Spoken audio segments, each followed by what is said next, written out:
पूर्ण चौकशी आणखी झालेली नाही।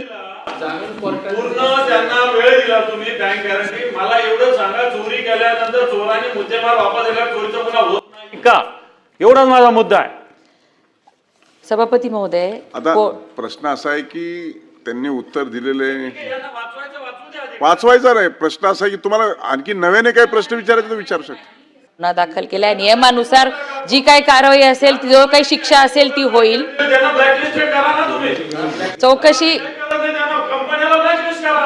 आम्ही अधिकाऱ्याला काय कारवाई करणार म्हणत नाही। मंत्री महोदय, या कंपन्या त्यांना ब्लॅकलिस्ट करा। सभापती महोदय, चौकशी करून अधिकारी कंपनी यांच्यावर उचित ती कारवाई करण्यात येईल। ज्या कंपन्यांनी बोगस बँक गॅरंटी त्यांना ब्लॅकलिस्टमध्ये टाका तुम्ही। आमचं एवढंच म्हणणं आहे, करा ना, नका करू अधिकाऱ्यांना कारवाई करू।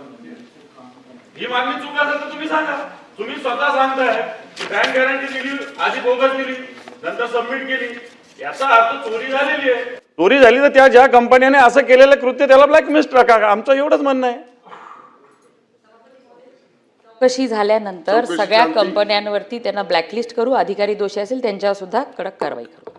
की आपण एवढ्या मोठ्या आता याच्यात गुन्हा दाखल केला, वरिष्ठ forfeit अधिकारी पण केलं, ईडीकडे गुन्हा हे केला। नाही गुन्हा दाखल झाला बरोबर आहे, परंतु याच्यात वरिष्ठ अधिकारी आपल्याला अपेक्षित काय तो प्रश्न विचारत वरिष्ठ अधिकारी सस्पेंड करायला पाहिजे होते साहेब।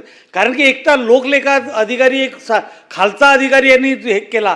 पूर्ण ही प्रक्रिया जी आहे, आपली मागणी काय ते मागणी। वरिष्ठ अधिकारी जो याच्याशी संबंधित होता त्याच्यावर काय कारवाई केली किंवा आता आज करणार आपण तेवढं सांगा। कारण की गुन्हा दाखल झाले बरोबर आहे, परंतु गुन्हा दाखल तो जसं म्हणतात तो नंतर गुन्हा दाखल झाला। MECBनी किंवा महापारेषणने काहीच केलं नाही, हे नंतर उघड झालं। परंतु त्याच्यात हे मोठी चेन आहे, वरिष्ठ अधिकाऱ्यावर कोणत्या कारवाई केली किंवा त्याला सस्पेंड करणार का? मंत्री महोदय, सभापती महोदय, बँक गॅरंटी चेक करणं अकाउंट ऑफिसरचं काम असतं, त्यामुळे त्या तो अकाउंट ऑफिसरला आपण सस्पेंड केले, त्याची चौकशी लावली। तरी देखील आणखीन ह्या EOW इकॉनॉमिक ऑफेन्स विंगकडे जी तक्रार दिलेली आहे, त्याची जी चौकशी चालू आहे, FIR रजिस्टर झालेला आहे, त्या चौकशी अंती याच्यात आणखीन कोणी जर आढळले तर त्यांच्यावर पण कारवाई करण्यात येईल। सभापती महोदय,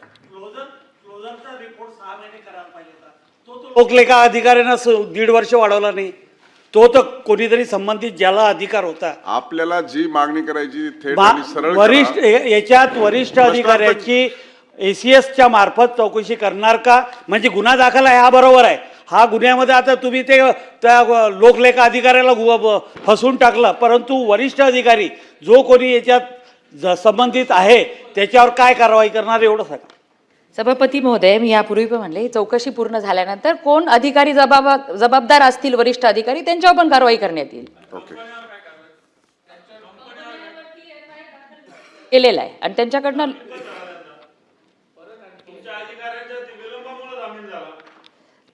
पूर्ण चौकशी आणखी झालेली नाही।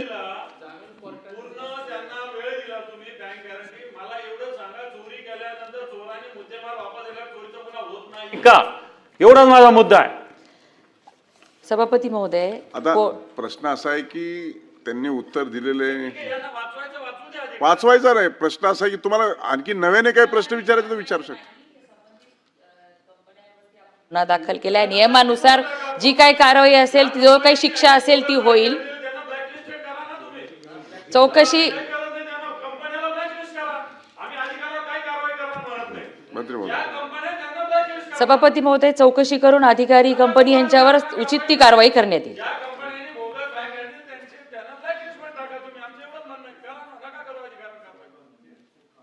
ही मागणी चूक असेल तर तुम्ही सांगा। तुम्ही स्वतः सांगताय बँक गॅरंटी दिली, आधी बोगस दिली, नंतर सबमिट केली, याचा अर्थ चोरी झालेली आहे। चोरी झाली तर त्या ज्या कंपन्याने असं केलेलं कृत्य त्याला ब्लॅकलिस्ट टाका। आमचं एवढंच म्हणणं आहे। चौकशी झाल्यानंतर सगळ्या कंपन्यांवरती त्यांना ब्लॅकलिस्ट करू, अधिकारी दोषी असेल त्यांच्यावर सुद्धा कडक कारवाई करू। लक्षवेधी क्रमांक 6 राजेंद्र राऊत, लक्षवेधी क्रमांक 6 आज ओपनिंग झाली का? बोलले सभापती महोदय, वितरित केल्याप्रमाणे सभापती महोदय, आज पंतप्रधान सडक योजना असेल, मुख्यमंत्री सडक योजना असेल, आपल्या ग्रामीण भागाला दळणवळणाची साधनं निर्माण करण्याकरता आपण या सर्व बाबी करतो। आणि जवळपास प्रत्येक तालुक्याला माझ्या माहितीप्रमाणे 50-50 किलोमीटरचे 100 नवनवीन घडामोडी पाहण्यासाठी स्टार महाराष्ट्र न्यूजला सबस्क्राईब करा आणि ताज्या बातम्यांचे अपडेट मिळवण्यासाठी बेल आयकॉनला प्रेस करा आणि परिपूर्ण बातमीबरोबर रहा, इतरांपेक्षा एक पाऊल पुढे.